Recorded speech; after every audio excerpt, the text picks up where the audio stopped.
যমরাজ আজ নরক পরিদর্শনে এসেছেন। বদনচন্দ্র চৌধুরী একজন নবাগত নারকী, মানে সদ্য গত হয়ে অর্থাৎ ভদ্র ভাষায় পটল তুলে নরকে ভর্তি হয়েছেন। যমরাজকে দেখে বদন তার পায়ের কাছে হাত জোর করে উপুড় হয়ে শুয়ে পড়লেন। এই এই কি চাই তোমার? হঠাৎ মরতে পায়ে পড়তে গেলে কেন? আগে 2 ঘন্টার জন্য ছুটি। বাহ বাহ, তা আবদার তো মন্দ নয়। তা কবে আসা হয়েছে? আজ 1 মাস হলো। এর মধ্যেই ছুটি? তা ছুটি চাই কেন? ছুটি নিয়ে কি করবে? আগে প্রভু, একবার মর্তলোকে যেতে চাই। ওখানে ইউনিভার্সিটি ইনস্টিটিউটে আমার জন্য শোক সভা হবে, একবার দেখে আসতে চাই। বটে। এই চিত্রগুপ্ত, এদিকে এসো তো, তোমার খাতাটা নিয়ে। কোথায় যে থাকো, কাজের সময় টিকিট ডগাটিও খুঁজে পাওয়া যায় না। আজ্ঞা করুন প্রভু। এই প্রেতটার প্রাক্তন কর্ম কি? এর পূর্ব নাম বদনচন্দ্র চৌধুরী। পেশা ছিল ওকালতি, তেজারতি আর নানান রকম ব্যবসা। প্রায় 10 বছর কর্পোরেশনে কাউন্সিলর আর 5 বছর বিধানসভার সদস্য ছিল। 1 মাস হলো এখানে এসেছে। হরেক রকম বজ্জাতির জন্য 1000 বছর নরকবাসের সাজা পেয়েছে। এখন নরকে গ বিভাগে আছে। বর্তমান আচরণ ভালোই।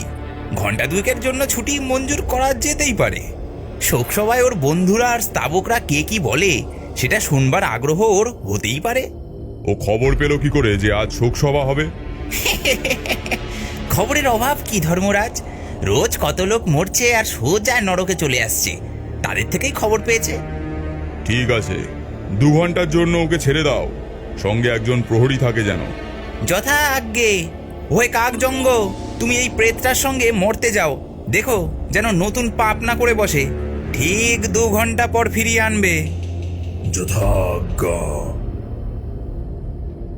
অতঃপর যমরাজের আজ্ঞায় বদন চৌধুরীকে নিয়ে কাকজঙ্ঘ মর্তের দিকে প্রস্থান করল। এদিকে যমরাজ অন্য আরেক মহলে এলেন। সেখানে যমরাজকে দেখে ঘনশ্যাম ঘোষাল কৃতাঞ্জলি পুটে দণ্ডবৎ হলেন। তোমার আবার কি চাই? আগে 2 ঘন্টার জন্য ছুটি, একবার মর্তলোকে যেতে চাইছি। তোমারও শোক সভা হবে নাকি? কবে এসেছো এখানে? 2 বছর হলো এখানে এসেছি। নরকের বিভাগে আছি। আমার জন্য কেউ শোক সভা করেনি প্রভু। বন্ধুরা বড়ই নেমো খারাম। আমার মৃত্যুর পর আমার কালকেতু কাগজে মোটে হাত কলম ছেপেছিল, একটা ভালো ছবি পর্যন্ত দেয়নি। সে দুঃখের কথা শুনে আর কি হবে প্রভু? বদন চৌধুরী আমার বন্ধু ছিলেন, তাই তার শোক সভায় যাবার জন্য ছুটি চাইছি। চিত্রগুপ্ত, এর সম্পর্কেও কিছু তথ্য দাও আমায়। তুমি অতি পাজি প্রেত, জমালয়ে এসেও মিথ্যা কথা বলছো। তোমার কাগজে তো চিরকাল বদন চৌধুরীকে গালাগাল দিয়েছো। আগে সম্পাদকের কঠোর কর্তব্য হিসাবে সেটা করতে হয়েছে। তবে আগে বদনের সঙ্গে খুব হৃদ্যতা ছিল, পরে মনান্তর হয়। এখন মরণের পরে শত্রুতার অবসান হয়েছে। মৃত্যুর পরে আমরা আবার বন্ধু হয়ে গেছি।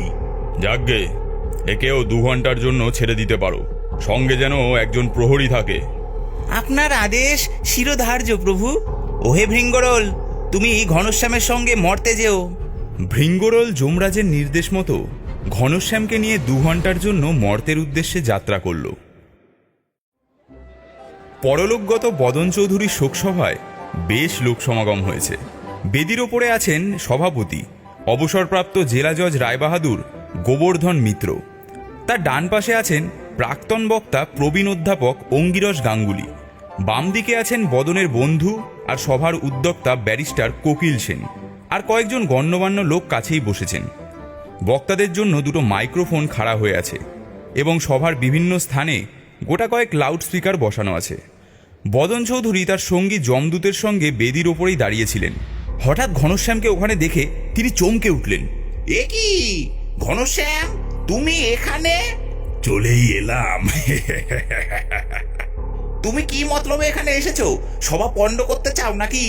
আরে না না না, পণ্ড করব কেন? তুমি হলে আমার পুরনো বন্ধু। তোমার গুণকীর্তন শুনে প্রাণটা ঠান্ডা করতে এসেছি। যমরাজ আজ বেশ প্রসন্ন দেখছি। দুজন নারকীকে ছুটি দিয়েছেন। প্রাক্তন বক্তা অঙ্গিরস গাঙ্গুলির পেছনে বদন চৌধুরী এবং সভাপতি গোবর্ধন মিত্রের পেছনে ঘনশ্যাম ঘোষাল দাঁড়ালেন। দুই যমদূত নিজের নিজের বন্দির কাঁধে হাত দিয়ে রইল। সভার কোনো লোক এই চারজনের অস্তিত্ব টের পেল না। সভা শুরু হলো। প্রথমেই শ্রীযুক্তা ভূপালী বসুর পরিচালনায় সঙ্গীত হলো। আজই স্মরণ করি পুণ্যচরিত বদনচন্দ্র চৌধুরীর সেই স্বর্গগত রাজর্ষির লোকমান্য অগ্রগণ্য কর্মযোগী ধর্মবীর। এরপর বাঁশি আর মাদলের করুণ সুরে কুমারী লুলু চ্যাটার্জি একটি সমযোচিত শোক নৃত্য পরিবেশনা করলেন। এরপর সভাপতির আজ্ঞাক্রমে অঙ্গিরস গাঙ্গুলি মৃত মহার্তার কীর্তিকথা সব বিস্তারে বলতে থাকলেন। আজ যার স্মৃতির উদ্দেশ্যে আমরা এখানে একত্রিত হয়েছি, তিনি আমাদের শোক সাগরে নিমজ্জিত করে দিব্য ধামে গেছেন, কিন্তু আমি স্পষ্ট অনুভব করছি তার আত্মা সভায় উপস্থিত থেকে আমাদের শ্রদ্ধাঞ্জলি গ্রহণ করছেন। স্বর্গত বদন চৌধুরী আকারে, চরিত্রে, কর্মে, ধর্মে একজন লোকোত্তর মহিয়ান পুরুষ ছিলেন। এই রকম বিস্তর কথা অঙ্গিরসবাবু 1 ঘন্টা ধরে শোনালেন। আহা, কানে যেন একেবারে মধু ঢেলে দিল।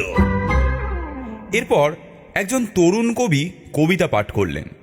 আকাশের গায়ে সোনালি আঁচড়, কিসের দাগ ওটা? দিব্যরথের টায়ারি কর্ষণ, এই সড়কে বদনচন্দ্র দেব জানে গেছেন। কে তার জন্য অপেক্ষা করছে, উর্বশী না আফ্রিদিতি? এবার আরও কিছু জনের বক্তব্যের শেষে ব্যারিস্টার কোকিল সেন দাঁড়ালেন। আমি প্রস্তাব করছি সেই স্বর্গগত মহাপুরুষের একটি মর্মর মূর্তি দেশবন্ধু বা দেশপ্রিয় পার্কে স্থাপন করানো হোক এবং তার জন্য চাঁদা তোলার ব্যবস্থা করা হোক। পেছনের বেঞ্চে থেকে একজন শ্রোতা উঠে দাঁড়ালেন। বদন চৌধুরীকে আমরা বিলক্ষণ জানতুম, মরা মানুষের নিন্দা করতে চাই না, কিন্তু তার মূর্তির জন্য আমরা 1 পয়সাও চাঁদা দেব না। এই কথার পর সভায় হাততালি হলো। প্রথমে অল্প, যেন একটু ভয়ে ভয়ে, তারপর বেশ জোরে। গোলমাল থামলে কোকিল সেন বললেন, আমরা অশ্রদ্ধার দান চাই না, মৃত মহাপুরুষের পুত্রগণই সমস্ত খরচ দেবেন। এবার সভাপতি গোবর্ধন মিত্রের পালা। যজায়তির সময় তিনি লম্বা লম্বা রায় দিয়েছেন, 2-4টে ফাঁসির হুকুমও তার মুখ থেকে বেরিয়েছে, কিন্তু সভায় কিছু বলতে গেলেই তিনি নার্ভাস হয়ে পড়েন। তার বক্তব্য কোকিল সেনই লিখে দিয়েছেন। গোবর্ধনবাবু উঠে দাঁড়িয়ে তার ভাষণটি পড়বার তোড়জোড় করছেন, এমন সময় ঘনশ্যামবাবু তড়াক করে লাফিয়ে উঠে তার কাঁধে চড়লেন। যমদূত ভৃঙ্গরোল আটকাতে চেষ্টা করলেন, কিন্তু তার আগেই ঘনশ্যামবাবু নিমেষের মধ্যে গোবর্ধনবাবুর কানের মধ্যে দিয়ে একেবারে মরমে প্রবেশ করলেন। মানুষের শরীরের মধ্যে যেটুকু ফাঁক থাকে তাতে একটা আত্মা কোনো গতিকে থাকতে পারে, কিন্তু 2টো আত্মার জায়গা নেই। ঘনশ্যামবাবু ঢুকে পড়ায় গোবর্ধনবাবুর নিজের আত্মাটি কোণঠাসা হয়ে গেল। তাকে সরিয়ে রেখে ঘনশ্যামের প্রেতাত্মা তারও স্বরে বক্তৃতা শুরু করে দিল। ভদ্রলোক, ভদ্র মহিলাগণ, আমার বেশি কিছু বলবার নেই। শেষের বেঞ্চের ওই ভদ্রলোক যা বলেছেন তা খুব খাঁটি কথা বলেছেন। বদন চৌধুরীকে আমরা বিলক্ষণ জানতুম। যতদিন বেঁচে ছিল ততদিন নিজের ঢাক সে নিজেই পিটিয়েছে। এখন সে মরেছে, তবুও আমরা রেহাই পাইনি। তার খোসামুদে আত্মীয় স্বজন তাকে দেবতা বানানোর জন্য উঠে পড়ে লেগেছে, কিন্তু এখন আর ধাপ্পাবাজি চলবে না। বদন স্বর্গে নয়, নরকেই গেছে। অমন জোচ্চোর ছেঁচড়া লোক আর হয় না মশাই। কত মক্কেলের সর্বনাশ করেছে। কর্পোরেশন আর অ্যাসেম্বলিতে থাকতে লক্ষ লক্ষ টাকা ঘুষ খেয়েছে। পারমিটে আর কালোবাজারে লক্ষ লক্ষ টাকা ঘুষ খেয়েছে। এদিকে বদন চৌধুরীও আর থাকতে পারল না। যমদূত কাঞ্চনজঙ্ঘকে এক ধাক্কায় সরিয়ে দিয়ে অঙ্গিরস গাঙ্গুলির ঘাড়ে গিয়ে চাপলেন। দ্বিতীয় মাইকটা টেনে নিয়ে বলতে শুরু করলেন, আপনারা বুঝতেই পারছেন যে আমাদের মাননীয় সভাপতি মহাশয় প্রকৃতস্থ হয়ে নেই। যে লোকটা পুণ্যশ্লোক রাজর্ষি বদনচন্দ্রের ঘোর শত্রু ছিল, সেই ঘনা ঘোষালের প্রেতই এই ভদ্রলোকের মুখ দিয়ে অশ্রাব্য কথা বলাচ্ছে। একেবারে ডাহা মিথ্যা কথা। সেই বজ্জাত বদনের ভূতি অঙ্গিরসের ঘাড়ে চেপে এসব বলাচ্ছে। আপনারা কি সেই ব্ল্যাকমেলার ঘনা ঘোষালকে ভুলে গেলেন? টাকা নিয়ে কাগজে কালো বাজারি চোরেদের প্রশংসা ছাপতো, টাকা না পেলে গালি দিত। সেই ঘনা ঘোষালের ভূত নরককুণ্ড থেকে উঠে এসে কুৎসা রটাচ্ছে। ওর দুর্গন্ধে স্বভাব ভরে উঠেছে। দেখতে পাচ্ছেন না আপনারা? ভূতের কথায় কান দেবেন না। সভায় তুমুল কোলাহল উঠল। একটা সন্ডা গছের লোক একটা চেয়ারে উঠে দাঁড়িয়ে বললেন, ওসব ভূত টুত মানি না মশাই, আমার নাম রাম সিংহি। আসল কথা হলো গোবর্ধন বাবু আর অঙ্গিরস বাবু দুজনেই টেনে এসেছেন, নেশায় চুর হয়ে বক্তৃতা করছেন। ছি ছি ছি ছি ছি ছি, দেশটা উচ্ছন্নে গেল। তোরা মাতলামি করবি তো কর, নিজেদের আড্ডায় কর, তা নয় লোক ডেকে এনে শোকসভা করে সেখানে মাতলামি হচ্ছে। আমি কাউকে ভয় পাই না, আমি হক কথা বলবো।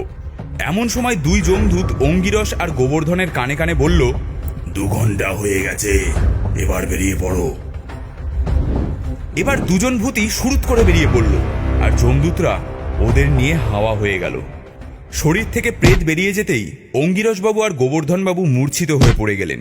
ভাগ্যক্রমে একজন ডাক্তার উপস্থিত ছিলেন, তাই তিনি এদের সুস্থ করে তুললেন। যে 2 গ্লাস শরবত এরা খেয়েছিলেন পরীক্ষা করা দরকার, তাতে নিশ্চয়ই কোনো বদলোক ভাং বা ধুত্রর রস মিশিয়ে দিয়েছিল। সেখানেই উপস্থিত ছিলেন প্রেত বিশারদ হারাধন দত্ত। তিনি ডাক্তারবাবুর কথায় সম্মত হলেন না। গতিক সুবিধের ঠেকছে না, এসব ভৌতিক ব্যাপার মশাই।